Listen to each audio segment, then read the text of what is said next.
isn't it? Of course. Wonderful, thank you, Zoe.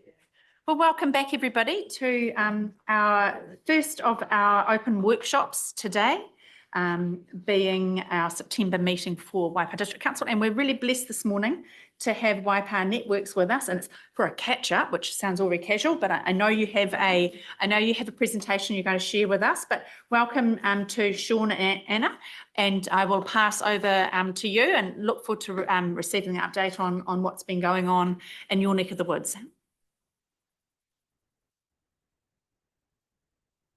Press the button says push, so your little bit goes green. We have obviously councillors online, Liz Stolwick, and obviously councillors in the building here. And because our workshop is open, we may have people listening. Okay, cool as well. Excellent. Wonderful. Yeah, kia ora. Thank you very much for the opportunity to talk with you today. As you said, Liz, it is really just an update in terms of what we're doing within Waipa Networks. My name's Sean, I'm the Chief Executive. And Anna, who's our General Manager of Customer and Community. So we'll sort of take a slide each sort of thing. Okay, excellent. So by way of background, I just wanted to start with this slide so that people can get an understanding in terms of where we sit in. So we're a distribution company, so number 3 there, and we take a feed from the national grid and we provide electricity to the homes and businesses within the Waipa and north of the Otorohanga district as well. So we're a community owned by community trusts. So within New Zealand, there's around 29 lines companies, and about 17 of those are owned in some form by the community. And from our perspective, it drives some pretty unique values. Not only do we have a technical mandate in order to keep the lights on, we also have a community mandate. And there's a number of initiatives that Anna will talk about later, whereby we effectively can provide benefit in kind to our shareholders through some of the social initiatives that we've got in play. Just want to also start by saying health and safety is our key priority. Obviously, electricity is both challenging and potentially dangerous. Not only do we have highly trained staff, but it's really important for us that the integrity of the network is kept to a top standard. As I mentioned before, we're owned by the Waipa Networks Trust, and we employ just over 100 staff, and about 75–80% of those staff live and work within the community that we serve. We've got a quite an inexpensive network design.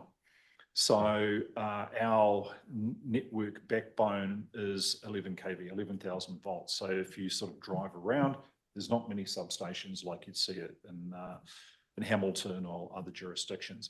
So what that means is that our network costs, traditionally, we've kept quite low. Every quarter, MB put out a sort of a list of stats in terms of the cheapest to the most expensive, and I think we're about 7th of about 40 price points that they assess, and that is largely due to our network infrastructure. We will be changing that because basically the network is almost at capacity, particularly in Cambridge, and therefore we're investing moving forward.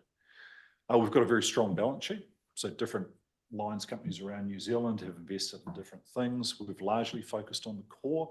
We used to have a shareholding in ultra-fast fibre in order to roll out fibre within the area. We then sold that. So we've got a strong balance sheet in order to support and invest in growth moving forward. As well as the network side, we also do contracting, high voltage contracting, and we have a vegetation management team. Traditionally, a lot of the outages that are caused on networks, particularly if a cyclone or a storm comes through, is vegetation related. So we've got teams that work in and around high voltage assets, so they're quite highly specialised.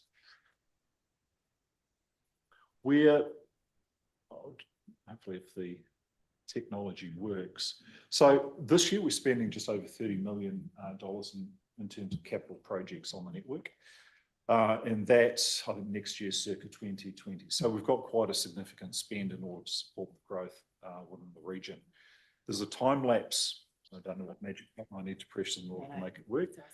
A time lapse video here of the Hautapu substation. So you can see we own circa 20 hectares of land. And over the last 9 months or so, we've been developing that with Transpower. So Transpower are building what we call a grid X point to take it from the high voltage grid. Then we have to get around Cambridge. The civil works being performed by Transpower. Their substations at the top end of the screen. Our works are at the bottom. If you're driving toward the State Highway 1 Victoria Road interchange, there's some what look like large rugby posts on the left-hand side. That's the infrastructure that's going there. And you can see at the top of those are lightning arresters. So the project itself is going great guns.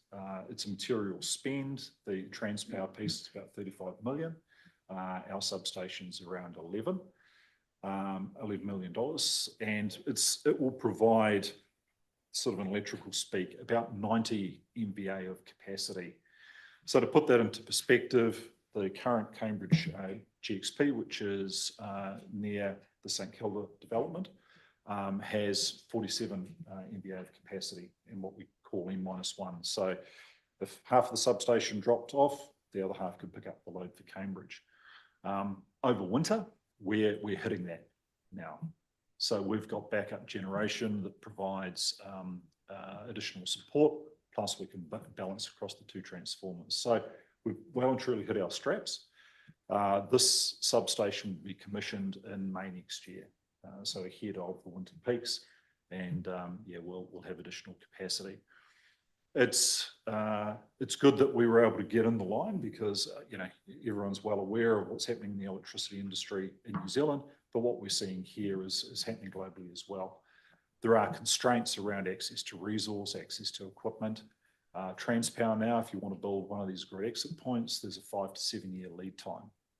So yeah, we're grateful that we've been able to get this in and build and you know, create capacity to support Cambridge moving forward.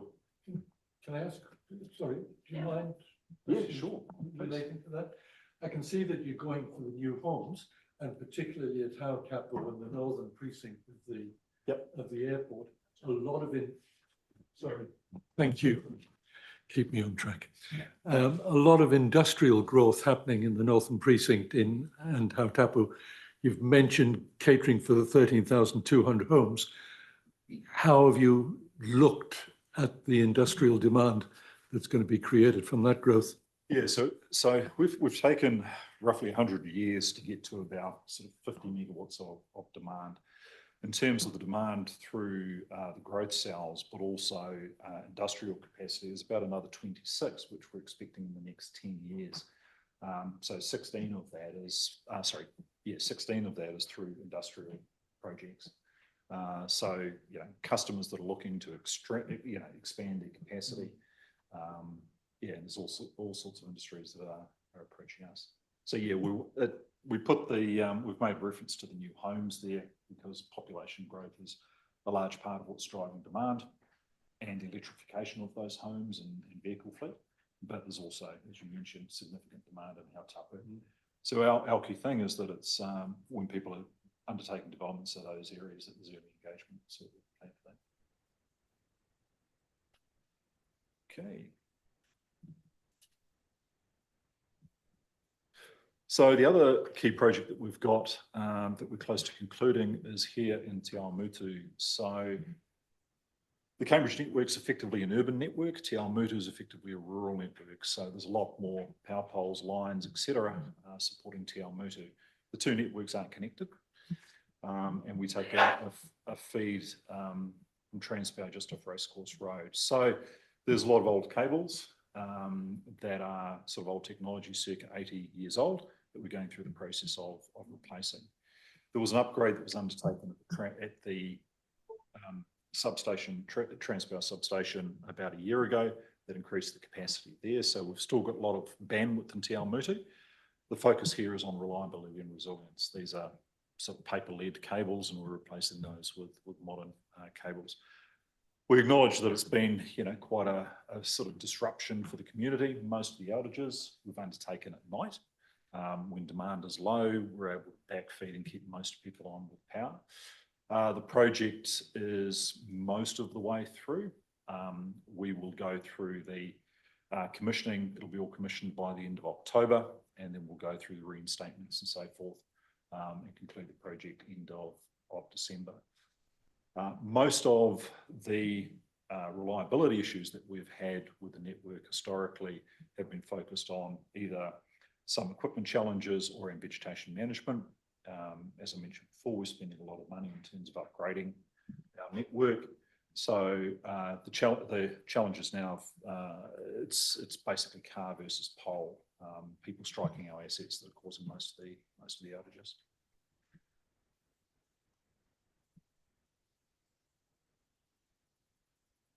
It's just another picture of cables going in or conductor going in the ground.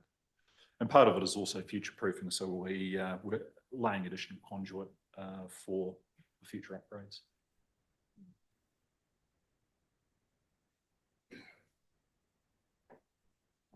So we talk a little bit about our community engagement and the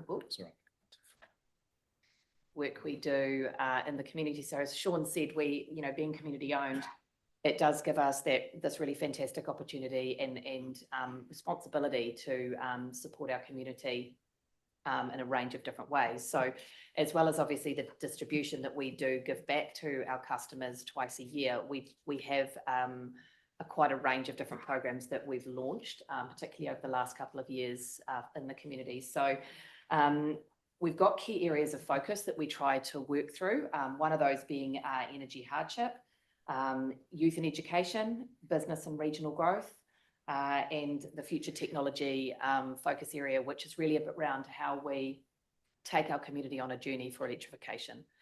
The energy hardship program, there's been quite a lot of activity in that area over the last couple of years.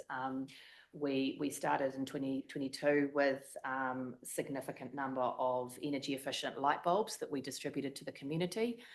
Last year, we built on that with energy assessments. So we went through and supported 501 members of our community with energy assessments and recommendations for how they could save quite significant sums of money on their power costs. So, assuming they take on those recommendations, it was in the vicinity of $350,000 worth of savings. So significant amount of money that could benefit there. We also launched an initiative last year called our Winter Warmer Packs, and these have been very popular, and we've run them again this year. So this year we took nominations. We had 150 nominations from the community, and these are packs of different items. This year they were food focused, so included things like slow cookers and grocery vouchers and perishable and non-perishable food that went to people that are struggling. That isn't just with energy, but obviously energy hardship we know goes hand in hand with often other types of hardships. So we reached over 450 people, and it was incredibly positive, the support we got from the community, and certainly something we'll be looking to continue and expand on next year. One of the key parts to that program, and in fact our whole community engagement and hardship program, is our partnerships with Cambridge Community House, Kāinga Aroha and Ko Wai'o. So we work very closely with them to reach those in our community that struggle when we're doing our hardship program, and that the work that they do is obviously quite significant across the network. Two of those organisations we support with electric vehicles. So you might notice in Cambridge there's a very Waipa Networks looking electric vehicle driving around that supports Cambridge Community House. We have another one here in Te Awamutu that supports Ko Wai'o. So that enables those organisations to get out to more members of our community, and obviously allows them to experience future technology, the electrification of their vehicles. So as well as that key program, we also have two different levels of sponsorship that we run within the community. Our level 2, which is our larger levels of sponsorship, we have in our key focus areas. So we do keep those around the sort of energy hardship, the technology, regional business growth, and into our youth and education spaces.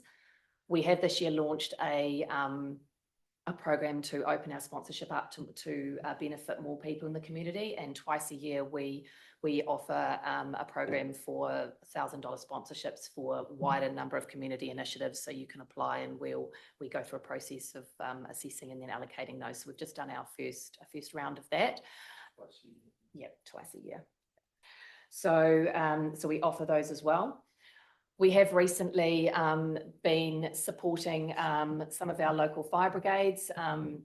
They obviously volunteer basis, and vehicles are something that they are often in need of. So through either the sponsorship of or donation from former fleet vehicles that we're looking to cycle through, we have supported Prongia and Kawhia fire brigades with vehicles for their services.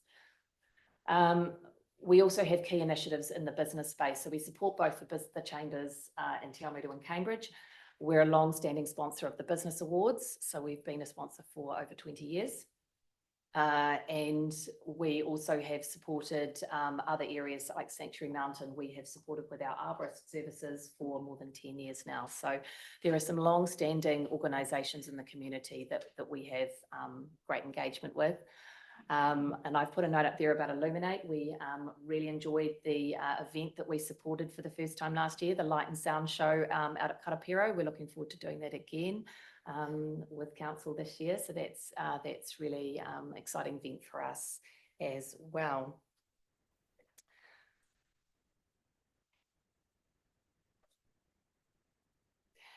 Just wanted to mention, we're one of the oldest lines companies in New Zealand, and our 100 years actually fell in 2020. So next year we'll be 105. Unfortunately, like many things, the 2020 was the year where not a lot of public events happened, and COVID got in the way of us being able to celebrate that quite significant milestone. So we're going to be celebrating that next year, and there'll be a little more information coming out about that in the coming months.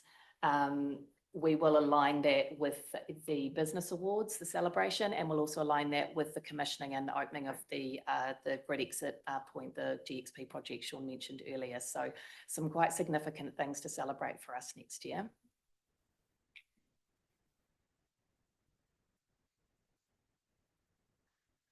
And coming up next month, so later in October, we are co-hosting the annual connection competition with our colleagues down in the King Country, the Lines Company. So they're the EDB, or the Lines Company, that just next door to us from Otorohanga South. So this is a competition where our line mechanics and our cable jointers from across the country come together and they compete. So we're in a very collaborative industry, except when it comes to the lines competition, where it's suddenly the collaboration's not quite as solid as it is in other situations. So we come together and we compete. It's a really fantastic opportunity to showcase what we do as a sector. Often our teams are out there, sometimes out in the middle of the night. You don't always get to see what they do. So this is a really great opportunity for us to showcase the sector. We do have opportunities for schools and stakeholders to come down to the event. It'll be held at Castleton Park in Te Awamutu.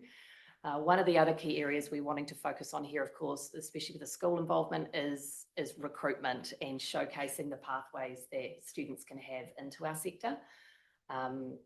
So that's going to be quite an exciting event coming up in about a month's time. Yeah, because the growth that we're seeing within our region is the same throughout New Zealand, or similar throughout New Zealand. And there's significant demand for school resources, particularly field resources. About 150 odd people per year, field resources are required. And one of the challenges that we have is that, it's the same in Australia, it's the same elsewhere as well. So, we have offshore recruiters that are quite active in New Zealand looking for people. So it's important that we have that pathway. Yeah, recruitment, and it's become an increasing focus for us. As Sean mentioned, there's a big demand to get additional people into the sector across a whole lot of areas, and we're putting quite a lot of focus into that area. We are supporting a lot of the local schools through their career expos. We have a gateway program with secondary school students coming in to experience what life is like as a line mechanic and working for a lines company. We're also really committed and going to be increasing our focus on the diversity in the workforce. So a lot of our sector, it's very, particularly in the operational space, very male dominated. We're really keen to see more women coming into the sector. There are some fantastic events that we support. Girls in Infrastructure was one that we did a few months ago, really encouraging young women in the secondary school area to think about careers in our sector. So something we're continuing to focus on going forward. I think, yeah. That's us. Happy to answer any questions that you may have. Thanks, Anna and Sean. Roger. Yes. Really interesting. Thank you very much for that. All of our industries today are being affected by new technology. What's the new technology that's emerging in your sector, and how is that going to benefit us, the end user? That's a good question. I think the technology that's going to affect the end user is in and around. So I'll take one step back.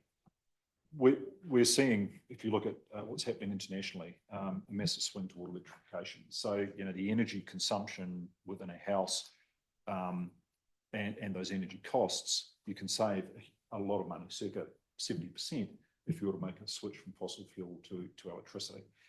The challenge for us is, depending upon the speed that occurs, you know, how do we support that? You've got the high voltage infrastructure that we were talking about that we build, but then you've got the low voltage infrastructure as well. So what we're seeing, and some of you may be, you know, customers of Contact or Electric Kiwi, where they're undertaking hot water trials, where through the smart meter on the home, they can adjust basically when you heat your hot water cylinder, which can have a material impact in terms of how you use your power.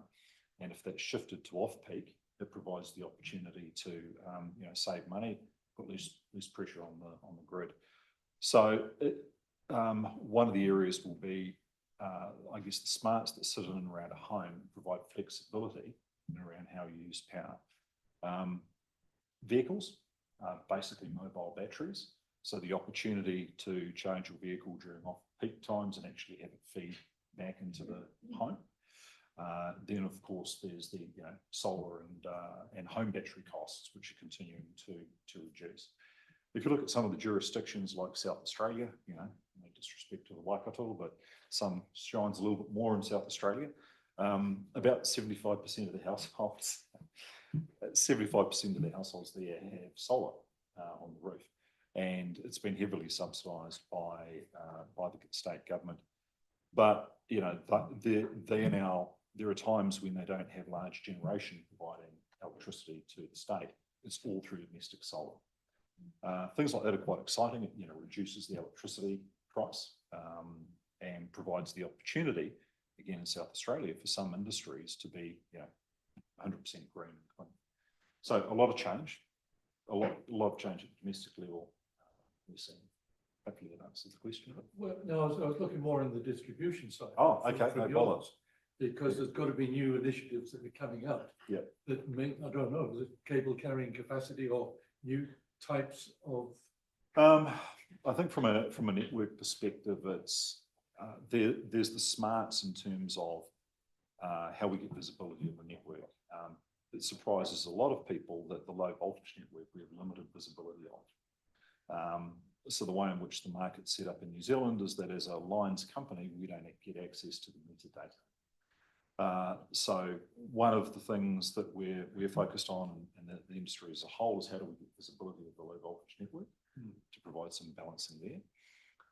In terms of the cables, capacitors, and so forth, you know, largely the same. But it's more of developing a network that traditionally, instead of just taking power from a centralised source and distributing it, it's sort of how do we manage microgrids at the edge? You know, for example, Kāwhia, is there a more efficient way of supplying power to Kāwhia instead of having hundreds of kilometres of line supporting the community out there? Is there the opportunity to develop a light community microgrid? So it's more initiatives in that space as opposed to fundamental changes in terms of the technology that we would employ on the network. Monty, then Mike and Lou. Hey, look, this might be a cheeky question. Feel free not to answer it, but it's something I've been thinking about for a few months now. You run a community-owned network infrastructure like we do with roads, waters and wastewater. And I look around at the lines companies, this isn't just you, they seem to all be incredibly strong balance sheet positions. And the growth councils are all in the same position as us with these maxed out balance sheets. You've been catering to the same kind of growth we have. And I'm sitting there looking at it going, what's going on here? What is the fundamental difference? So with a CE of a network infrastructure company in front of me, I can't resist asking the question. Have you been charging, because you get a regulated price, right? Have you been getting too much? Have we been getting too little for our networks?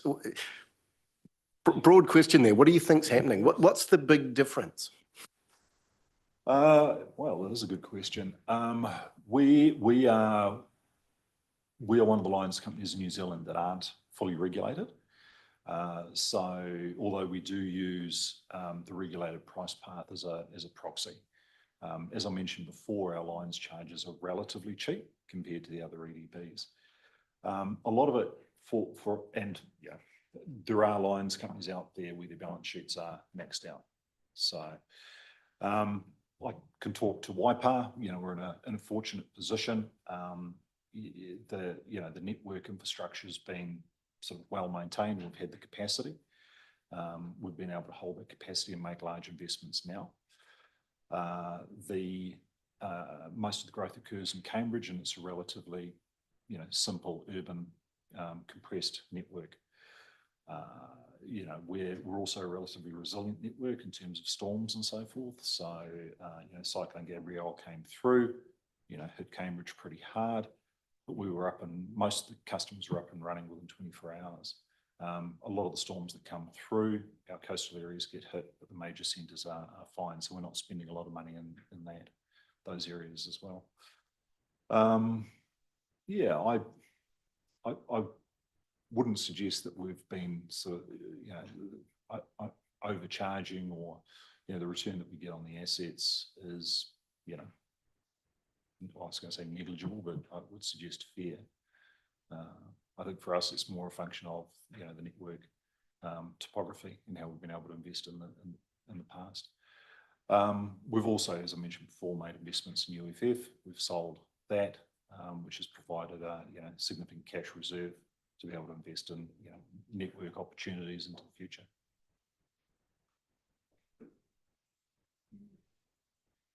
Mike.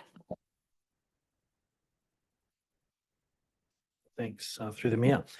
Thank you for your presentation. Hey, a couple of questions. I guess one to Sachi is my second question first off the back of Mike's. In terms of like Monty's alluded to that our growth is impacting our balance sheet. With the likes of APL and a lot of industry coming on board pretty quickly, the substation that you're building in Cambridge, obviously there's a pretty significant capital cost to that. So you're confident that you can keep up, that you aren't going to have a debt ceiling issue with keeping up with particularly the industrial commercial sort of situation, and the residential you can plan more, but this industrial thing's happening quick. Yes, we are. So, for example, in the Hautapu area, we will run cables, 33 kV cables, and operate them at 11, and then be able to defer the expenditure in the substation. As part of the project, there are 4 existing feeders that we will switch over and be able to manage load. So, as I mentioned, we're almost hitting our straps in Cambridge, 47 MVA. The GXP will provide us with an additional 90. So, and Cambridge is a relatively straightforward network. Right. No, that's good. And my second question, really, just in your Kawhia example is a good one around your lines network, but obviously power generation closer to the source would be advantageous, which is why solar farms, etc., would be good. Is that something that you are considering as a lines company, or encouraging and trying to encourage partners and generation partners Yes, because one, again, coming back to our community ownership, we're looking at the most cost-effective way of providing energy, whilst considering resilience, whilst considering energy equity. Under the Act, we can invest in generation, but there are limits, and that's currently up for review. But if we, decided, take Kawhia as an example, that the optimum solution out there for the community in terms of resilience, all those things I mentioned before, was to have some form of generation at source, then that's what we would consider. Right. Where the challenge comes is often sort of the cake and eat it too. So there'll be generation at source, but please keep the network. So yeah, we just need to balance the two.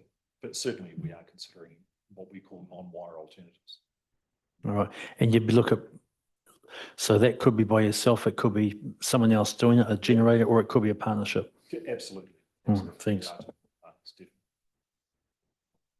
Lou, Yeah, thank you very much. It was a really great discussion to listen to. We were just recently down at the RMLA conference in New Plymouth, and one of the people directed us stated that we have a generation problem, a power generation problem, because we haven't actually participated in any major enterprise that is going to generate power for the last 10 or 15 years or so. I'm just asking this question, although you're a lines company, I know, continuity of supply through the difficult months when we need them, and the price of electricity at the moment, we're talking of just about 700% increases in charges, probably even more. And a lot of industry is actually totally reliant on that. What are your projections for that at the moment? And I know it's a difficult one, but we need to address this as a community, because if we need those businesses operating in our society. Yeah, there is over the next couple of years, and it's sort of well documented that New Zealand does have challenges on the generation side. Gas was always meant as a transition fuel to electrification. There's a shortage of gas, the price is high. And, certain times when, wind doesn't blow, the sun doesn't shine, there's not enough energy in the lakes, not enough water in the lakes, then we need gas as a transition fuel. There is a lot of activity out there in terms of building generation, but there is a lag. So I think, what we're seeing is, if there are periods, forecasting models that Transpower operate the national grid, their forecasting models are very, very good. They will provide us with warning notices ahead of time. We have the ability to control hot water, certain things like that, in order to help, I guess, NZ Inc out. But yeah, it's going to be tight for the next couple of years. Absolutely. Del Marie. Tēnā kōrua, thank you for coming to present to us today. I've just got one question, because I was looking at all those wonderful groups that you guys are engaged with and all the awesome sponsorship you do too, because I know out there it's real tough, and I can really appreciate probably some of those community groups with your support around vehicles at the moment.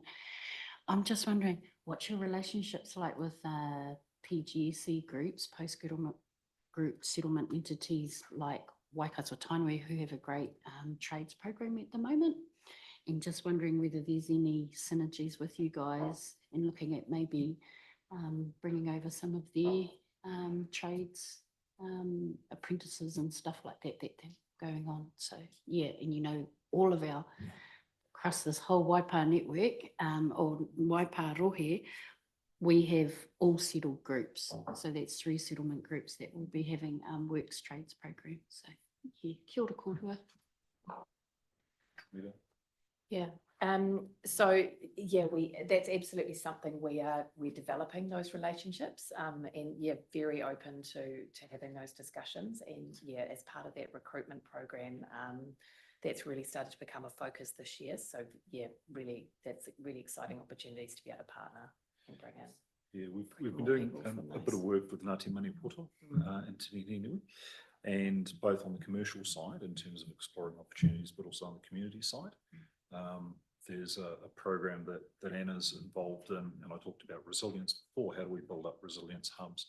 So, looking at partnering with Marae to provide generator charge points and so forth in order to,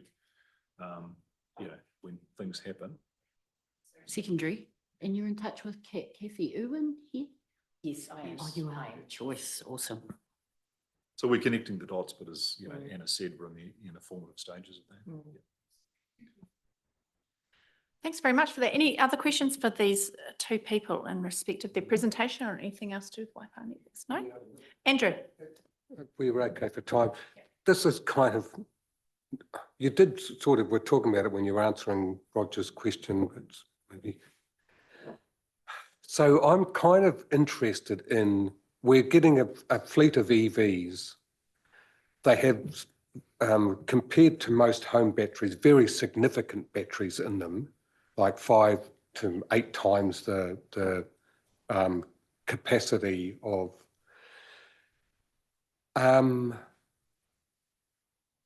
yes, as I understand at the moment, there are issues about connecting them to the grid as such, health and safety and stuff like that. Do you see that being potentially possible, like to use those batteries as power smoothing? Short answer is yes, absolutely. What kind of timeframes are we looking at? I mean, there are. I would say, and I'm sure I'll get this wrong, maybe 3 to 5 years. It depends on, from what I understand, the technology that's coming out of the vehicles themselves to allow the ability to discharge into, a home or a business. That's coming through.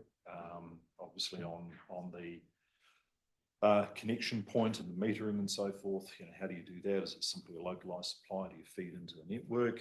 Up front, I mentioned safety. It's important for us from a network perspective to understand if people are pushing energy into the network, so we need to operate. But yeah, it's definitely coming. And it's, it's very, very exciting because, then you have, it really can put renewables on steroids because you get over this issue of intermittency. You charge when the sun shines and you discharge at night.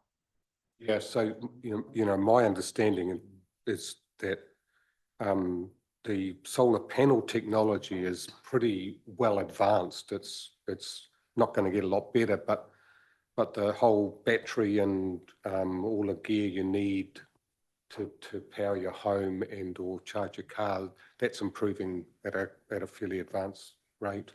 Yeah, it is. Yeah, the efficiency and price point are reducing all the time. Just quickly, Lou, yeah? Just putting another hat on, I work in civil defence at a regional level. One of the key issues we had with coming the anniversary weekend and a few of the problems was the lack of power, which meant cell phones are down, everything was down. Okay, now we're putting generators out now to Marae and all the other things. But one of the things we were looking at was like utilising batteries. Okay, storage batteries of some sort that we could have, because a lot of, as you said, Kawhia is a typical example, and particularly the opposite side of the harbour, where lines went down and the inability to communicate and the inability to be able to get, respond to anything at all that's going on. So I just wondered whether those batteries would become available in the system at any point in time or near point in time. We're still working with options for Kawhia in terms of the TAM network in general, so I can't give you a specific time. One of the challenges, even with grid scale batteries, is that the capacity, it's obviously a function of how much demand there is, but the capacity is quite limited. So one of the challenges out in Kawhia is, if there is a major issue and it runs down for a period of time, the battery runs out, what do we do then? And unfortunately, it's the likes of, diesel generator sets that are still reliable because you can get fuel there, you can keep the power on. So all those sort of things to consider. You're absolutely right. Look, we're supplying diesel generators at the current point in time, but fuel is the problem there again. If you have continuity, and you've got 24, 34 hours of running one diesel generator, you have enough diesel on site. The other problem we have, of course, is a lot of the service stations operate electronically with their pumps, and you can't get the fuel out anyway. So you've got to have containers. Then you've got the health and safety risk of having all that diesel on site. Thanks, Lou. Dale Marie. Sorry, I just got another couple can you please give your model to the King Country Lines Company? Because my mum's sick of the power bills down there. They're really astronomical. Second to that, this is really out the gate, but if you guys were maybe thinking of diversifying from just a lines company and opening up something else, you wouldn't be thinking of maybe capturing that solar network and rolling out solar from you guys? Because just noting that, you guys have a little bit of resource and your model's still pretty good as infrastructure. I'm just wondering why lines and the energy sector haven't taken on that kind of stuff. Is it we're not a good compatible rohe, or you're just not looking in that space at the moment? Yeah, it is. We're looking at all options, and solar is one of those options. We've got to, I guess, we've got to be careful because we also don't want to be uncompetitive. So, we need to be very sort of open access in terms of our network as well. So we've got to consider those areas that we get into. But, there are admittedly up north, North Power, looking at investing in a material solar farm. The top energy, which is the top of the North Island, have a geothermal power plant, a large geothermal power plant. And they've been able to use that to reduce the cost of energy within that area and also provide resilience. So, yeah, you're finding lines companies are looking more and more at generation. Great. Wonderful. Hey, look, I'm just going to bring our discussion to an end there. It's been a really interesting presentation, and particularly exciting to see the progress in terms of the GXP construction and Hautapu substation. Obviously, that's something that we've watched from afar and interested and looking forward to it coming online in May. Really exciting development. Also, the real human in me loves seeing all of the community engagement stuff that really resonates, and the Careers Expo. I recall seeing your stand there at the Cambridge Town Hall recently. Really great to see you making active strides in that space and being, going out to potential staff rather than sort of being really passive. I certainly think that's the way of the future. And also really heartening to see your actions in terms of the energy hardship piece. I mean, it's sadly a growing challenge across all of our communities. In fact, just to sort of wind it up, at the RMLA conference last week, there was a universal call for a need for national energy strategy. Yes. So, I think the time's definitely right for us to sort of start looking seriously at the need for that. So yeah, look, thank you so much for coming and seeing us, and we look forward to seeing you again in the not too distant future. And if it's not before the commissioning of the plant, then we'll see you there then. Yeah, you will. Yeah, absolutely. Yeah, wonderful. Great. Thank you Well very done. much for your time. Thanks very much, Sean and Anna. Thanks, Anna. You're happy with Mercury next? Yep, let's go straight into that. And I just received your email. I was around. Yeah, so.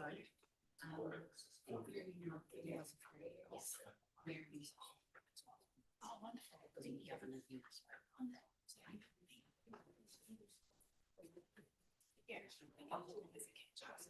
Yeah.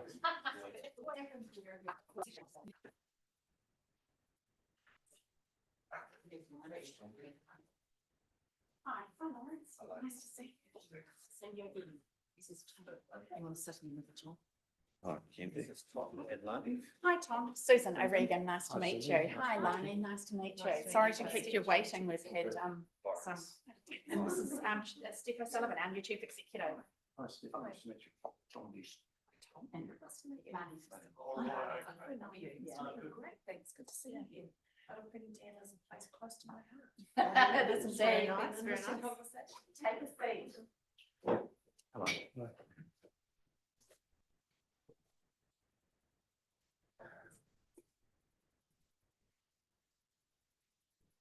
Well, I was going to say good morning, but it's not yet, or just past 2 minutes ago. Thank you very much for your patience. I know that we had invited you to join us and have a chat a little earlier than now, but we do like to talk, and when we have Waipa Networks in the room, we do like to pick their brains on what's coming next. So look, welcome to you all. Who do I pass over to introduce this item and introduce yourselves? Obviously, on our agenda here, we have noted we're obviously from Mercury and Arapuni project briefing. So with that very succinct introduction, I shall pass over to you, Tom, or Lawrence, or Lani to take it from there. Thank you. Tēnā koutou, Tom Newson tōku ingoa. So I'm Principal Project Manager with Mercury and responsible for a program of work we've got coming up at Arapuni Dam. We've got some slides. I'm not sure whether they're in a briefing pack somewhere. But, yes, they shall appear on the screen behind me and behind you. Yep, and we've got Lani Crystal, who's helping out on the project as well with environmental and stakeholder interfacing issues. And also Lawrence, who's helping out with communications and community engagement. So, yeah, really just wanted to come along today to introduce you to a program of work we've got coming up at Arapuni. And some of you may recall back in 2004 to 2007, we did some repairs on the dam, whereby we had the crest closed and had a program of work drilling down through the dam and building what we call a seepage cutoff wall, actually in the foundation, the geology under the dam. That work's performed well, some 18 years on, and continues to perform well. Part of that program of work involved installing instrumentation, which we use at all our dam sites to assess safety performance. And that instrumentation, when we look at movement of the dam, water pressure, flow rates from the dam. So, and it may come as a surprise to some of you, but all dams leak or seep, and some seep more than others. So Arapuni's by far one of the most interesting dams for a civil engineer on the Waikato River, so being the second oldest after Horohoro. Built in 1927, and the site was really chosen for topography. So this is, days of horse and cart and steam shovels, and so it really lent itself towards a dam and the headrace structure. The water flows off to the left and then down through the ridge into the powerhouse. So reasonably pioneering for its time, but it's got an interesting history, and I'll just share with you some of the. If you could jump to the next slide, I just want to give you a bit of a background and timeline, a bit of project overview, just some of the planning and consenting elements we've got coming up and the engagement. And we really wanted to bring the story and just share that with you and gather any feedback from you around any areas of concern as well, so we can factor that into the program. So that would be really appreciated. And then we'll just close out with the next step and Q&A. So if we jump to the next slide, as I mentioned, it's one of the oldest dams, and immediately after it was constructed in 1927, it was opened, the dam, and the lake was filled. It was dewatered. I don't know whether people know that, but they had concentrated seepage on the left abutment of the dam, and in order to repair that, they lowered the lake for a period of about 2 years, and they did work in the headrace up behind the powerhouse. That work consisted of grouting, so pouring cement concrete into the ground, trying to staunch seepage, bituminous grouting, spraying concrete on the rock face lining the dam, and putting in bituminous grout as well, and a plug at the dam. And they then refilled the lake, and the seepage had reduced considerably. They went on and kept monitoring that, and things performed fine up until a point in 1980s. Some of you may remember the lake was lowered and there was some head race repairs done where they relined the head race. And the lake was then brought up to operating level. And then in 1995, the toe of the dam used to be flooded by a pond. As part of the safety evaluation process of the dams, the lake was dewatered and some holes were drilled into the dam foundation to understand what the uplift pressures were. And the second image there, where there's high pressure water jetting out from under the drill rig.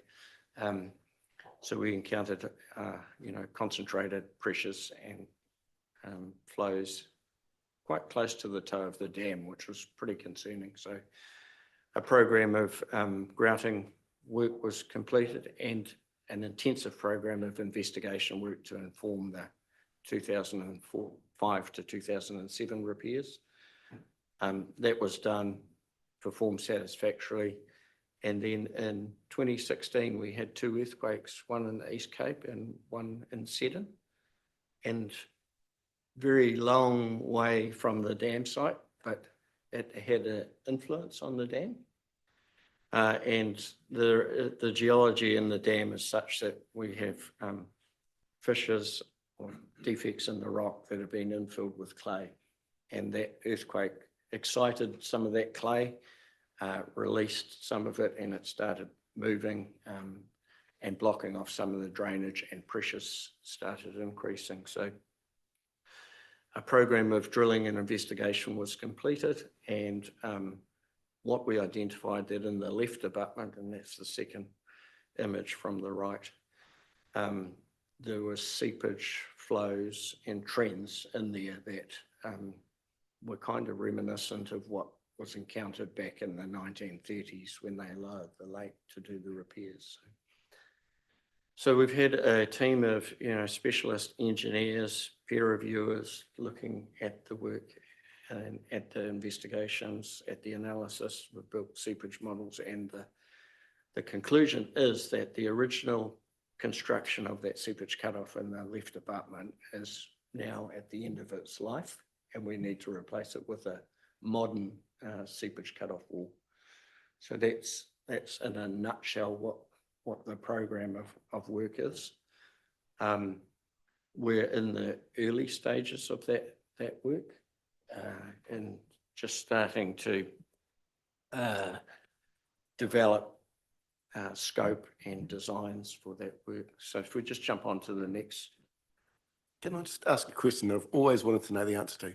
When they built the dam, where did the diversion tunnel go for the Waikato River during construction? Yeah, I can show you a picture of that. So if you look up here, this, sorry, behind me, the diversion tunnel is still there and still operable, and we still need that. That's part of a contingency plan at a number of our dam sites, is to have those diversion tunnels still serviceable. You can see on that photo there on the bottom right, there's a little silver roof on that brown area, just below the word Arapuni. Well, you've got Arapuni Road 3 times. I can't point it. Diversion. That's the gatehouse there, and the diversion tunnel flows around on this right abutment and discharges down here to the old river channel. So that's it at depth.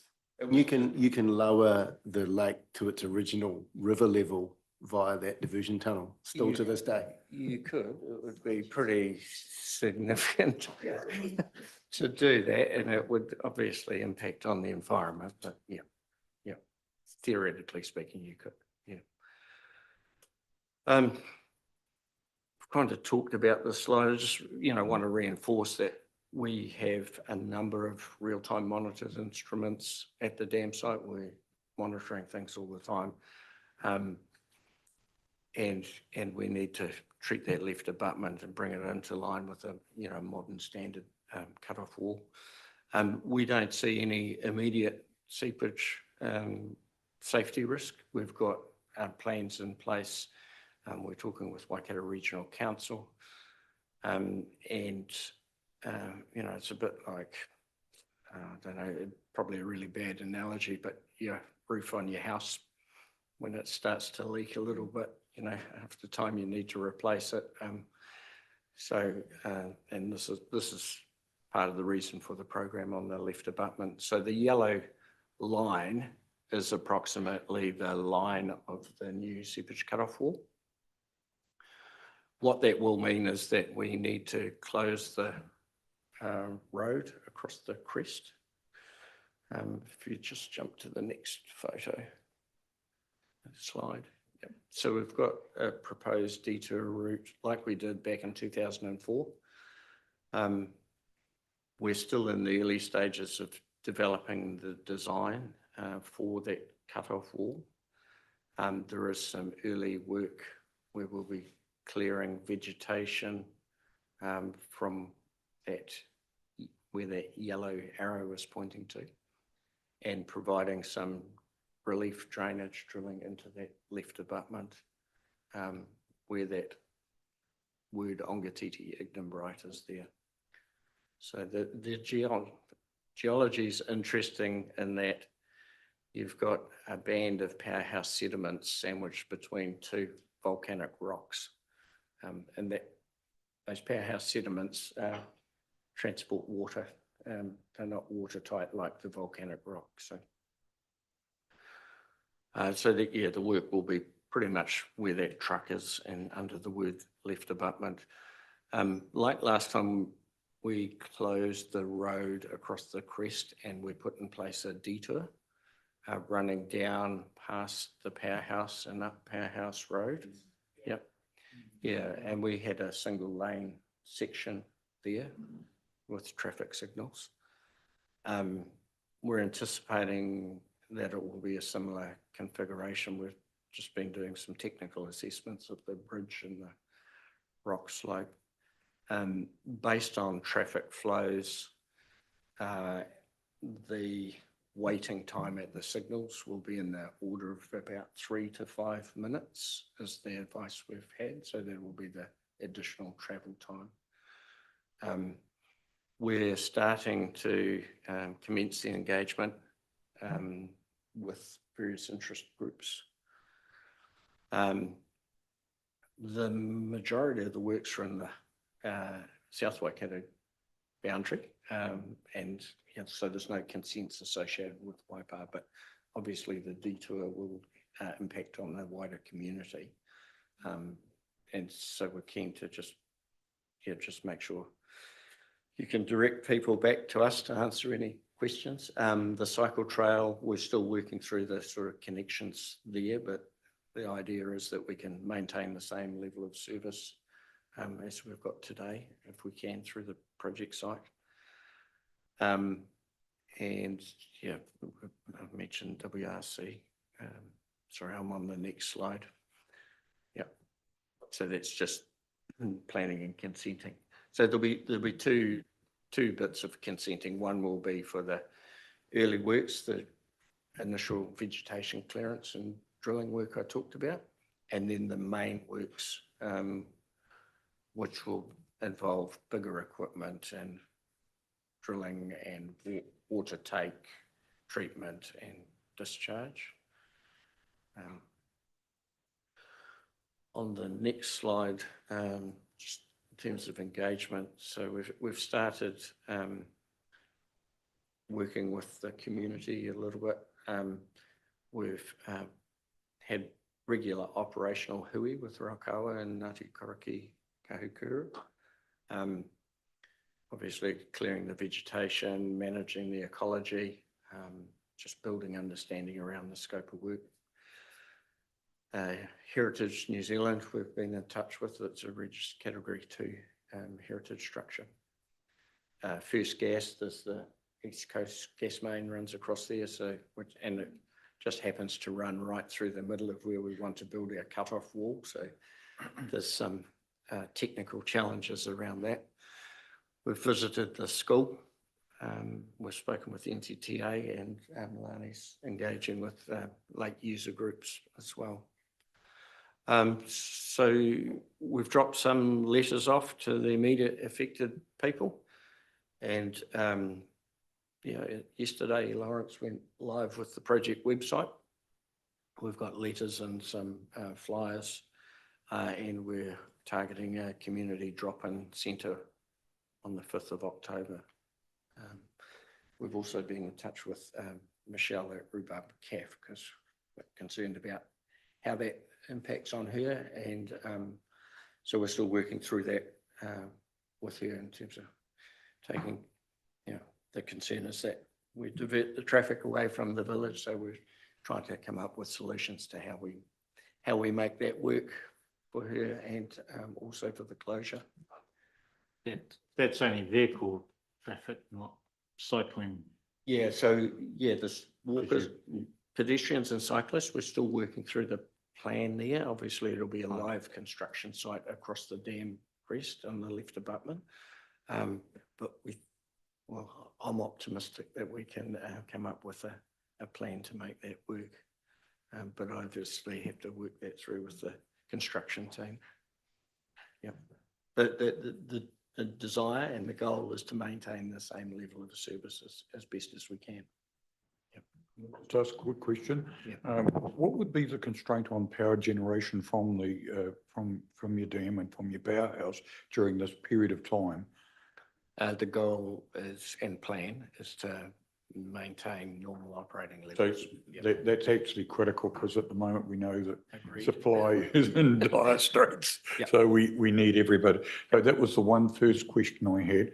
And the second question I had was you're utilising what we utilised prior when we did the last. That actually came to about 10 minutes, actually. I can tell you that now because I've travelled through there a number of times. I'll go back to the traffic modelers and have a talk with them. But yeah, the advice I've had from them, maybe they need to just revisit that. Yeah. Yeah. The next slide's just an indicative milestones. So we're at the business case stage now and starting to develop the design and treatment options. If you jump to the next slide. We've been back in touch with Trevi, who were involved in the previous fix back in 2004. And we could never work out why they came to New Zealand to do a $20 million job, being in a major Italian-based contractor. But the work they did at Arapuni, they pioneered, and it was quite innovative in its approach. And they took that treatment solution to the States and worked on 2 major dams over there. Both of those projects were worth $450 million each. So Arapuni was a good little incubator for them. But, and we've just visited those projects. So we're still talking with Trevi. We've been and met both the clients on those projects and I'm pretty confident we're able to develop a treatment option that will work for everyone. Last time we got through a commissioning phase and then we went to a 24-hour, 5.5-day operation. So the goal is that once we get to steady state commissioning, we would like to go back to 24-hour operation so we can work through the program of works and get that road back opened up as soon as possible. And when we're finished, you're not going to see a lot of difference to what you see today, but there'll be a bit of concrete forming a new cut-off wall in the abutment and some more instruments to make sure we've got good ongoing performance. Just one other question from a civil defence point of view. We won't be earthquake prone. Like, I mean, as I say, we're a country that has earthquakes, so we've had 2 minor interruptions. So your facility will actually then be not a major risk in the area. No. So like all our dams, we have, dam safety assurance program and, emergency preparedness plans for all dam sites right throughout the whole country, so what does happen if we have that major event. So, and we do have, emergency dewatering plans in place and worst case scenario inundation maps. and we work closely with Waikato Regional Council on those things. So we've got a desktop exercise that we've got planned, working with WRC on that. So in the event something does happen, we've kind of rehearsed it and got it in hand. But that I'd say Arapuni's at no greater risk than other dams throughout the country. So just to put that into perspective. That's all really today. Really keen to get feedback. If you've got concerns being relayed back from the community, please bring them to us. Tell your friends and anyone interested. We'll be at Rhubarb Cafe and offering a free cup of coffee and a bit of a project briefing. And we've got a project website. It's on the last slide in the pack. So we want to keep using that website for updates. And if you'd like to have us back, probably about Q1 or Q2 next year, we'll have some more design details and be able to tell you a bit more. The main works we're not anticipating getting underway until late 2025, early 2026. And then, Seeing as you've not yet got fully into the design work, I'm taking it that until you know that design work, you won't really have a full idea of how long the project will take. So given the crystal ball that you've obviously got, how long do you think it would be?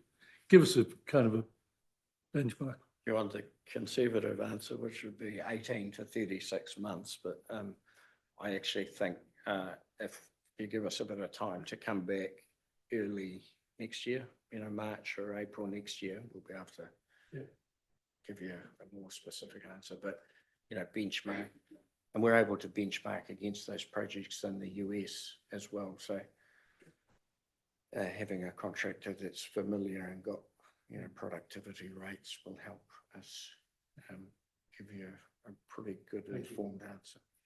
Will there be a chance to have a look at the sites on work and stuff when you start doing them, like we were able to at Karapiro? Because that was quite interesting, actually. Yep. Seeing the work that was happening and the why and things of it. Yeah, it's quite good. That's one of the things we've been talking through with Michelle is, there's opportunities for community open days. We want to showcase what we're doing here a little bit. And with that, those boat ramps are really popular. We've got a couple of reserves up there. While you're doing lots of heavy machinery and work and stuff, is there any chance to work with our local communities to maybe look at fixing up boat ramps and bits and pieces? I say to Lawrence. But, we have community funds, but I'm not sure if they extend to bespoke work, but we can keep in touch and see what we can do.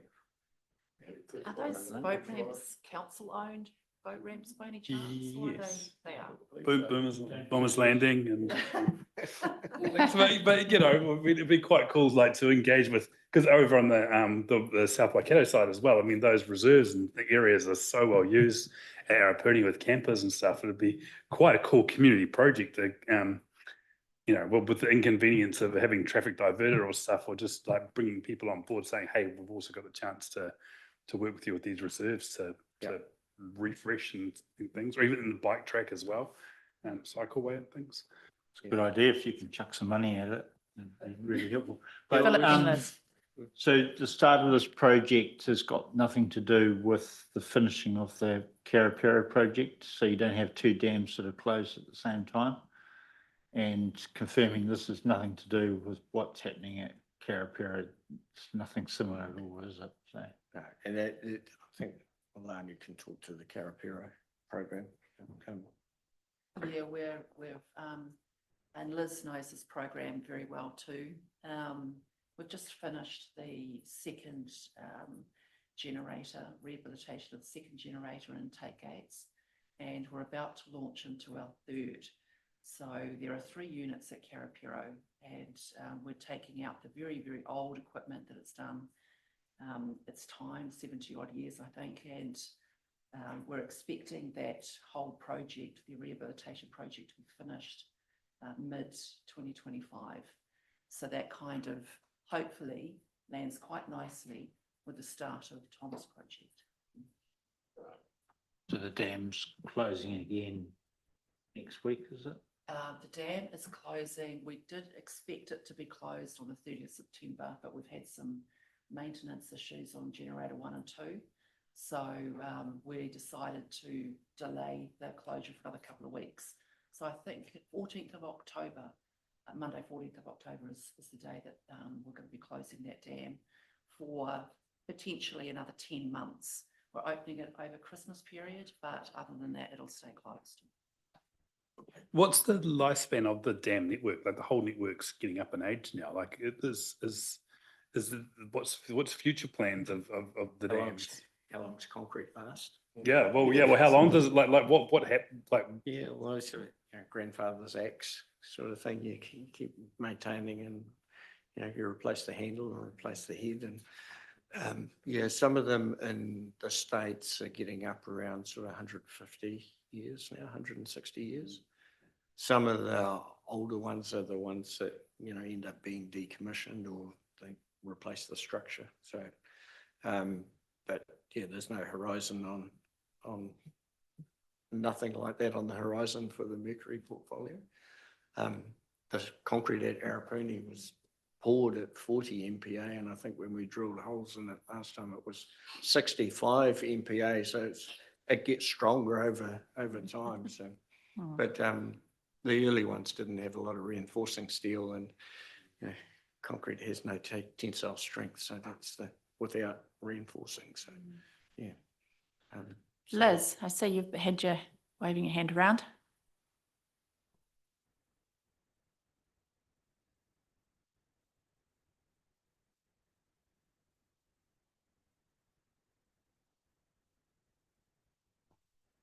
Maybe we'll come back to you if we've. Oh, is that better? There you go. Now we've got. I got there in the end. Sorry. Hey, look, thanks for your presentation, everyone. Nice to see you, Lani, as well.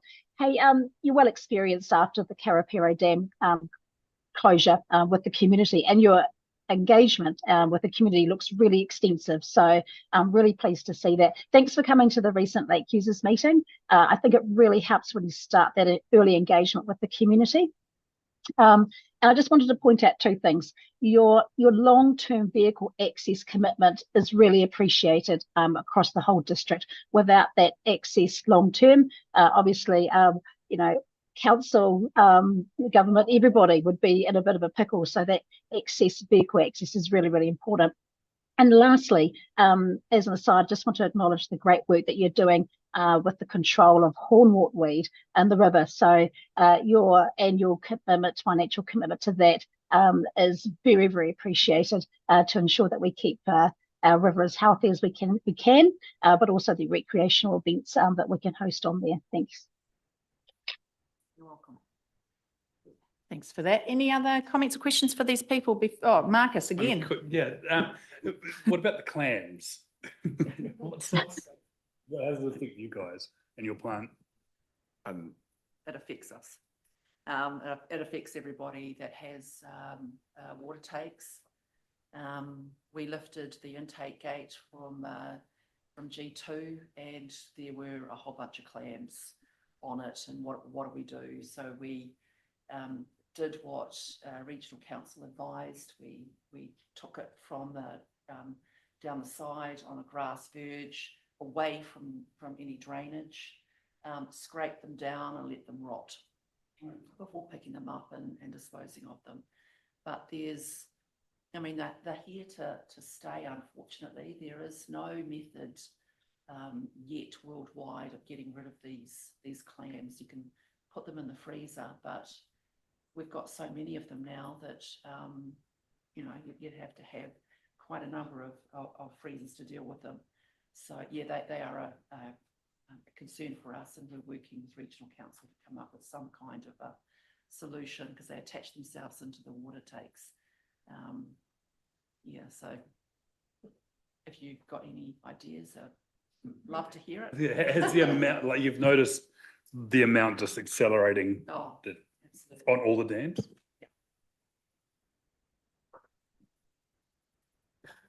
Interesting. Any other questions for these fine people? No? Excellent. Hey, look, thank you, Tom, Lani and Lawrence for coming. Look, I'm really delighted that you've engaged with us so early. It's a long run up, so there's sort of no surprises. I think that's a really admirable approach to take on what is clearly not in our district per se, but would materially impact us. So we really want to applaud your foresight in terms of engaging with us early, and really look forward to having, obviously acknowledging the significant mahi still to go, but really look forward to having your updates as to your progress, as you've indicated, next year. Certainly a prolonged closure is something that would significantly impact not just us, but certainly the sub-region. So it's nice to have a plan in place around how we manage and mitigate that impact. So thank you very much. And with that, I think I can call our session this morning at an end in terms of workshops. So thank you so much. Thank you.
Well, fantastic. Look, welcome back to our last workshop for the day. This is a workshop appearing in our agenda here as a development contributions policy. And of course, we have Wayne and Tony here, and Melissa, you're also listed as being here as well. So where is she? Oh, there you are hiding. I couldn't see you. And a collection of ensemble of other assorted LTPers. So yeah, look, wonderful to have you all here. I will hand it over to you. I've got 30 minutes put in there, but take all the time or as little time as you need. Thank you, Madam Chair and councillors. Good afternoon.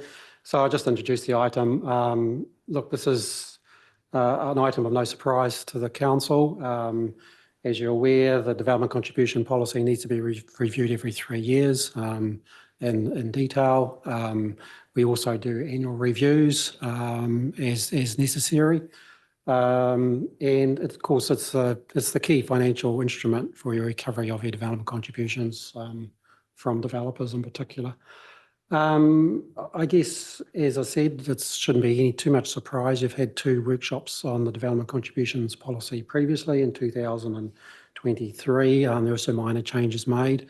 The policy was, I guess, just put on hold where we did the annual plan process. This needs to align with the LTP process. So here we are again with you to just reflect on where we've got to with the changes. And additionally, Tony will just talk about the legal review that was underway and undertaken as well, and what changes came through from that. And that's probably it from me. I'll just let Tony take you through the policy. Cool. So yeah, thanks, Wayne. So yeah, what we're here to discuss basically is the latest draft that we have with the track changes of the latest peer review that we've had from our Simpson and Gresson, our legal partners. So it's more or less just taking through and recapping what we'd previously discussed, because last time we discussed this was about a year ago, actually. It was about 23rd of December. So it's just recapping what we'd previously covered. And then also some other outcomes and some other additions that we've seen based on where we find ourselves in terms of debt revenue, and some other sort of nice suggestions that we want to put in and go for the next steps as well. So I'll just go to the purpose today. So again, just discussing the background, how we came to this place, where we were at in terms of the next steps as well. The recap of the previously agreed workshop items, just sort of those subtle intricacies that we did go through and the assumptions that we've got now. Some new items, the legal peer review, just an overall context as to how that sort of came to be and what process we did through that legal review. The new items for consideration, which we'll touch on further down, and then just the next steps as we move through the LTP phases and how we all feed into that as well, being the key document that funds the growth element. So just the recap on the changes. So the significant changes are listed there. We did do a sensitivity check against some of the subdivisions that had come through from a developments over the past 3 to 4 years, and saw that the average square metre size section had drastically reduced from what our key assumptions were through the model. So we did adjust the HEU units to suit 500 square metres. So that means that we divided it by 5 as opposed to the 650, and that got a 20% to 30% increase in terms of how many HEUs were in each of the development capacities. That in turn helped sort of mitigate some of the issues we had with the additional increases in costs for interest rates, inflation, to try and keep a balance between developers paying their fair share, but assuming that the development capacity can pay with all these new additional costs that were coming in. We also updated the demand tables for water, wastewater and stormwater. We did these based on the latest findings from our tracking of our water supply and water metering contracts from 2017 on to now. So we reduced those water consumption figures, and in turn with the water consumption figures that they directly relate to your wastewater generation. So we lowered the demand profiles to suit there. And we also looked at what other agencies had done in terms of that assumption between the water generated and the ratio of the wastewater generated. So we did go through that. Yes. Do you mind if I ask a question? And I've got no problem with 650 down to 500. Roger, can you put on your Yeah, sorry. thingamajigger? Yeah, I've got no problem with the 650 down to 500 because we talked about that. But how do you apply that? Let's say you've got a developer that's coming in and is going to put 5 units by 2 stories high onto a 1,000 square meter section, which gives effectively 10 living units. How do you apply our policy to the charging of DCs when they've got 10 HUs?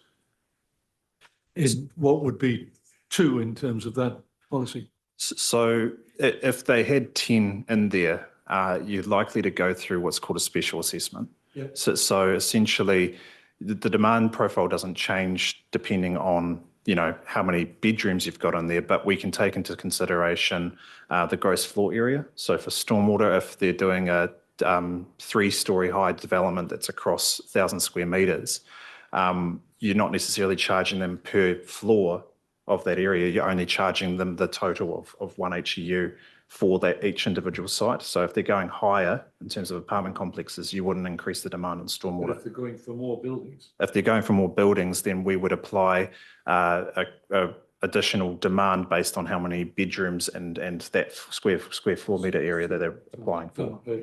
Yeah.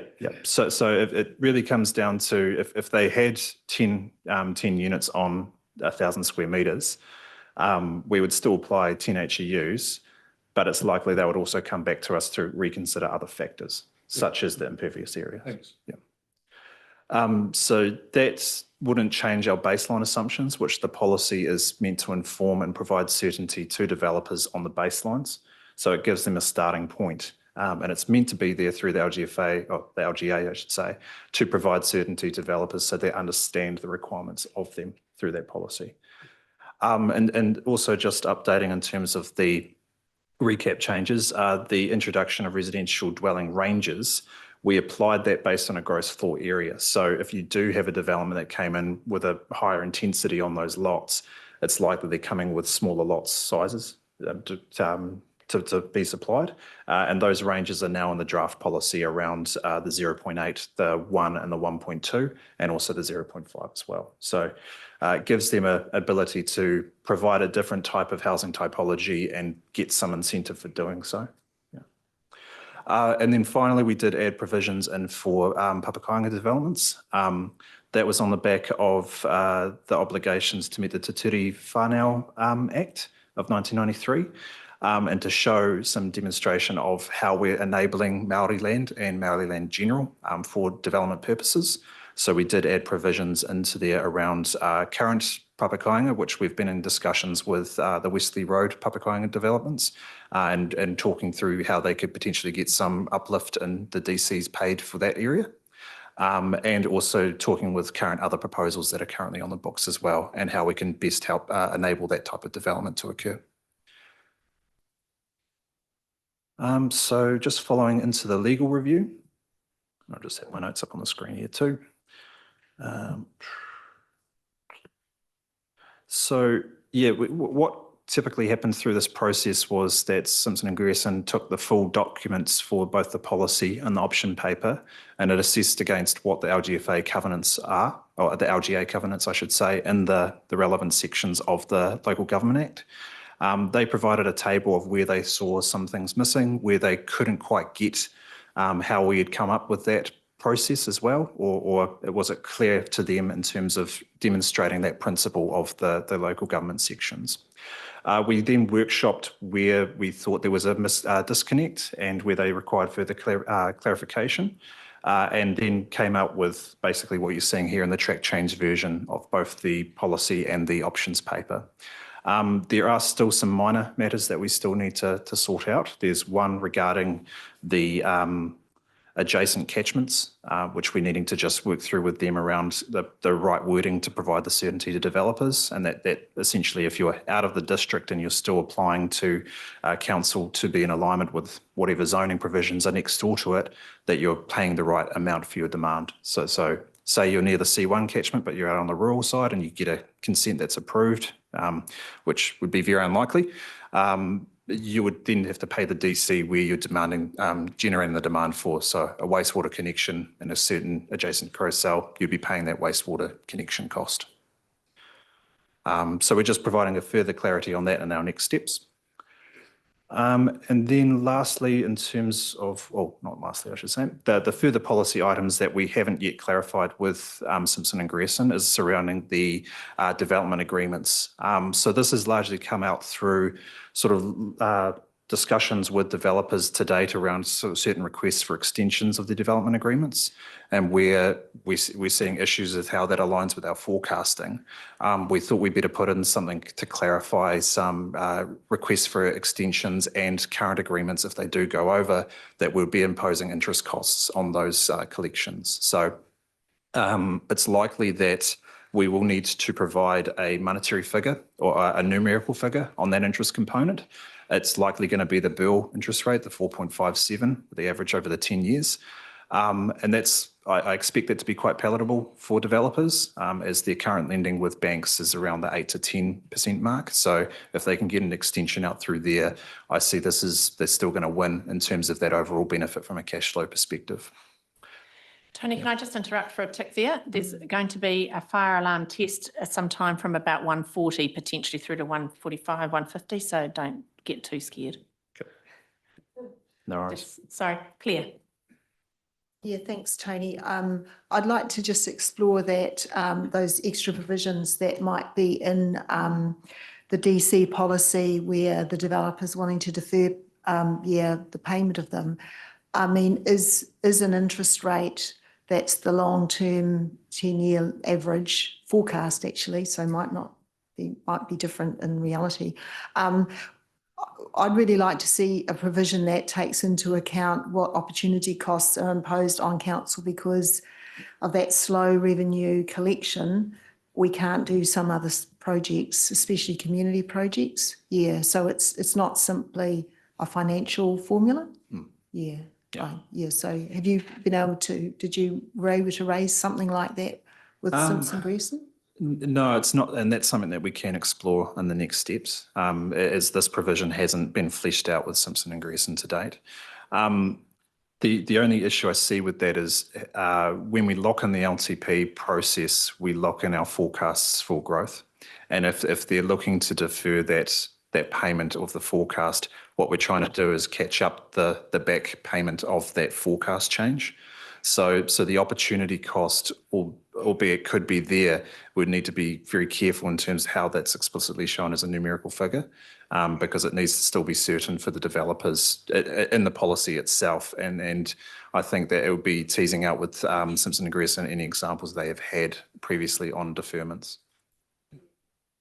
Thanks. And I don't know whether or not a simple interest rate is enough of a tool, to make sure that the message is loud and clear to developers that, we're really expecting them to be paying up at this time. Yeah. Thanks. So that's that item there. And then finally, the next steps. So the first one being around the review alongside potential impacts of the water entity formations. If there is to be a CCO formed, does it take on the water's debt? And if so, does that mean that we're collecting on behalf of them? Or are we taking that off the books per se and allowing them to collect by whatever legislation allows them to do so? Integration of any IFF, if that was to be a pathway that is either adopted by council or forced upon us via any other means through the Going for Housing Growth Initiative or what have you. So we're keeping cognizant of how these things are going to be developing as we move through the LTP process. But obviously we'll do as best we can in alignment with the timing that we know is there. We'll also then formulate and consider any of the requests additional to this workshop. So we will tease out with Simpson and Grierson anything with regards to opportunity costs if we can, and best demonstrate how that may be applicable. We'll make any minor changes to the formatting. As you see, this is a track change version, so it does look quite cumbersome, but once it's all scrubbed and accepted, it does look a lot cleaner. And then once the draft budget is finalised, we'll update the model with all the latest forecasts, all of the reserve amounts that we've collected to date, and that will spit out the new DC rates applicable for the developers. It's likely in the sort of initial runs that we've undertaken that there is some significant raises in areas where we are having to invest additional costs in order to service them. But it's essentially how the policy is formed. They do have other means in terms of incentivization with the ranges being provided, and we have tried to reduce that as best we can with this, making the baseline assumptions a lower housing impact. So we have done what we can in that model to drive those costs down, but there will be some significant cost raises in there. And then it will go out for public consultation in alignment with the LTP. So open to any other questions. Yeah, thanks. And you've got public consultation there. To this stage, with the track changes and the discussions that you've had them with Simpson Grierson, which has gone through. Have you had any discussions at all with the development community? We did through last year's Developers and Surveyors Forum, but as we changed from the enhanced annual plan approach, we couldn't implement the changes. So we were outlining them the whole topography changes around the scale. We've met with specific developers on that. Some believe that they want to see a more fine granular range, but we don't feel that's appropriate. We have engaged with Papakāinga providers on the provisions that we've put in place, and the ones that we've dealt with to date that have actively pursued Papakāinga in our area have been happy with the provisions and the detail of how they're implemented. But we haven't done anything with regards to the development agreement aspect, and we wouldn't do that until such time that it gets legally peer reviewed. So we've got a good backstop in terms of any potential pushbacks on it. Just one further point too, the developer community will be interested in the actual rates as well. And so once we've got those, we can talk to them directly about the changes to the policy and the changes to the rates that are coming through. The intention is, although you've got public consultation there will be some specific targeted developer community. That's correct. Thank you. Clear. Yeah, thanks. I've got two questions and then just exploring my understanding about one thing. So firstly, it's about the financial contributions that could arise from medium density residential standards, because this was an option for us, when we did Plan Change 26, and it wasn't sort of taken up. But at the time, the comment was made that we could look at whether or not we could do something that would be equivalent, I guess, through the DC policy. So at the moment, it doesn't look like there's much in the policy changes that would look like we're trying to get, I suppose, some kind of funding that would address the negative impacts of higher density, in residential areas. It sort of says in the policy that that's better pursued, with a district plan change or something like that. Yeah, so just help me out with that.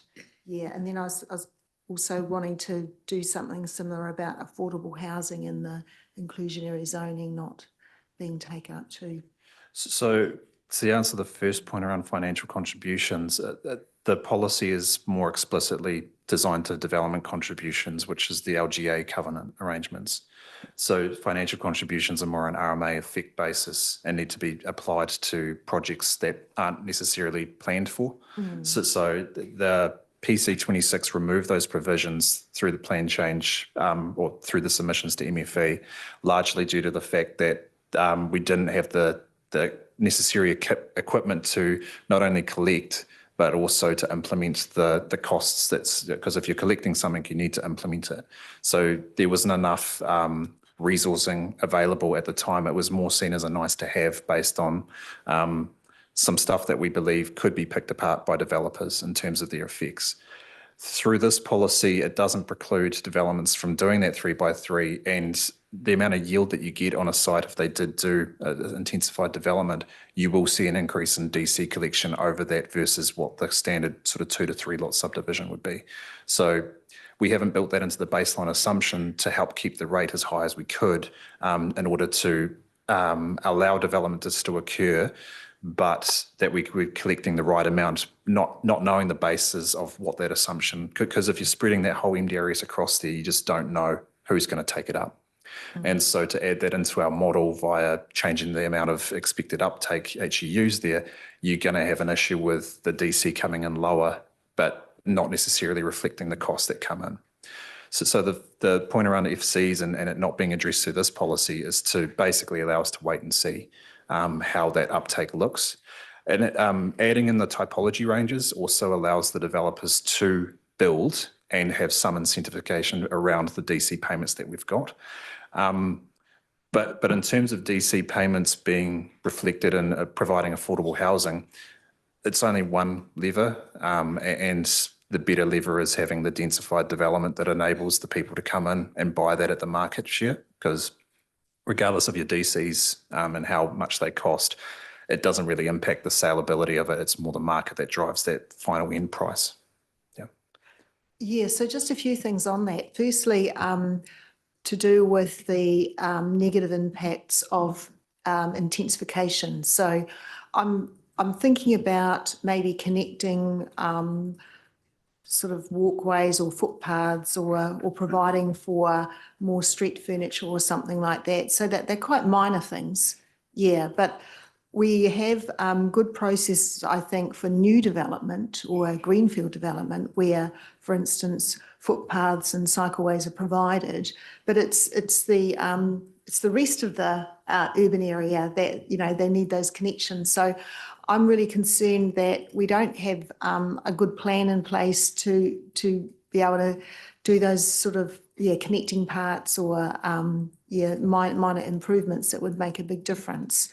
I'm not saying that the DC policy is the right place to do it, but I think we need to be thinking about how it could be achieved, because like taking a wait and see approach, if you're trying to get the people that are causing the adverse effect, you know, the exacerbator pays, you know, to be the one that actually is the source of funds, then it's not going to happen, because the people have already done their development and you don't want to come back a few years later and try and collect something from them then. Yeah, so I can appreciate that it's a pretty complex thing here, but I'm hoping that we might be able to find a mechanism that might be suitable. Now, with affordable housing, I agree that intensification or, you know, the 3x3s and things like that, you could possibly get some cheaper housing, I don't know, or housing at a more affordable rate. What I was hoping to see achieved with inclusionary zoning was that if a greenfield development was going to be of a reasonable size, you know, say 20 or 50 lots, that there was a commitment by the developer that you know, 5% of that or 10% would be in the lower price range. So by just leaving it entirely up to the developer, even 3x3s can become quite expensive. In fact, you could argue that, you know, something 3-story high is going to cost more to build and therefore is not likely to be affordable or in that, that description. So I'd still be keen to, see some sort of work being done on that, or even when you're consulting with the developers on the DC policy, whether or not there's an opportunity to test out ideas that they might have about how that could be achieved as a community outcome or something. And then I just wanted to Are we going? No. And then I was just going to, there's a comment about structure planning and whether or not it's always undertaken at the growth cell level. So that was on page 119 under the catchment principles or identification of catchment principles. And it says that structure planning at the growth cell level combined with catchments with similar attributes could enable council to strike a more equitable balance in these circumstances. It's sort of suggested that structured planning isn't always undertaken for growth hills, but I understood that now that we do that it is that's those sort of processes are the structured planning part is seen as really important and that it is always done. So through the chair, the first comment around, I suppose, the provisions around developers getting away with not building their footpaths, etc. They typically are through the way of consent conditions required to build that, as opposed to being a DC funding element. With the provisions of PC 26 and the urban environments, if they do look to develop more intensified, they have to provide an infrastructure capacity assessment. And part of those requirements for the three waters is that they upgrade the mains in order to service their development. And regardless if that has a tangible benefit on other developers to do so, they're responsible for doing that. So we have covered off those points through the PC 26 and I feel in a good way that enables them to get what they want in terms of that yield per site, but still providing for a means to do so without an impact on our local infrastructure constraints. And we've got practice notes that have all been sent out to consultants on that matter and have provided a pretty clear rhetoric in terms of we were forced into this position, you're paying for it if you want it. So that's the first part. The second part around structure planning, yes, it's done on a level where it's more multiple landowners. It's more when you've got landowners that are single beneficiary, council wouldn't go in and fund that infrastructure. So that structure plan level funding element, so a good example would be the likes of T13 and T12 growth cells when they're single owners. They would only be paying the adjacent catchment fees because it's sort of implicit that you're the only beneficiary of this development. Therefore, you pay for everything that's in there. So we wouldn't fund it. Yeah. Just a couple of observations. In relation to the footpaths and cycleways, I think we do it pretty well in relation to structure plans and developments. We've seen that out in Cambridge North. We've seen it in St Kilda. We've seen it in C2. We've seen the connections from our residential areas, Cambridge North to Hautapu, where we've provided the cycleways for people to commute from residential to industrial in the future. And there's significant walkways in those areas, making use of our dual systems with our swale systems. So is that. The second matter about affordable housing, now that the district plan, we were thinking about putting that as consideration as our district plan review process. And given now the government's announcement that we're looking at more combined plans rather than us doing another Waipara district plan, I'll have a talk to the team about bringing that matter back to the council for a further workshop, just to see is there anything further we can do in that affordable housing space in the interim, because there obviously is going to be a big delay if we're looking at a combined regional planning document. So I'll take that matter on board and I'll come back to the council on that point. Liz, were you trying to talk before? It came up saying that you were talking, but we couldn't hear you. Okay, I think We've got you now. Okay, brilliant. Just want to make sure I can hear. Is it okay for me to just have a quick word? Go for it. Go for your life. Brilliant. Yeah. Hey, just one observation, and that is our district still has there's still parts where we might want to incentivize developers to do some work in particular areas.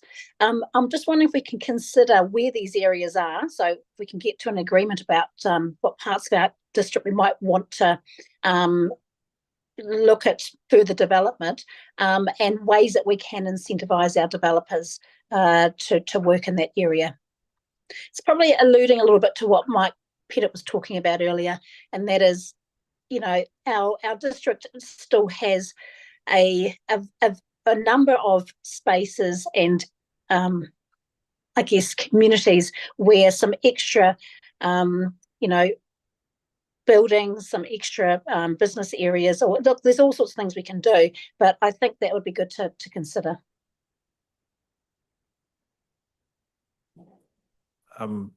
Just an observation from me in regards to that. I think that type of commentary would probably be best placed in the Waipara 2050 growth strategy. And then if that came to be where there was a beneficiary or demand to a wider network, it may fall into a later long-term plan where council may wish to fund to enable those areas to develop further through that consultation lens. So I think that's a good point, and it's probably we hit through the strategy team with that Waipa 2050 update. And if anything falls through there, then I'm sure Wayne and I will be there to scope a business case to suit the enablement of the growth cells. Okay. Great. Great. Thanks, Liz. Any other questions? Philip, you're just stretching your hand, aren't you? Just checking. I'm just checking. Oh, no, I'm just checking. I hope I haven't been ignoring you all this time. That's what I thought you were doing. That's all good. Any other questions, discussion on this? No? Mike? One question, Tony. You sort of alluded, that answer you gave Liz, you sort of alluded that, to me, that was sort of within town boundary or connected to services. But what if some of these areas are large lot sort of setups in terms of a 2050 plan?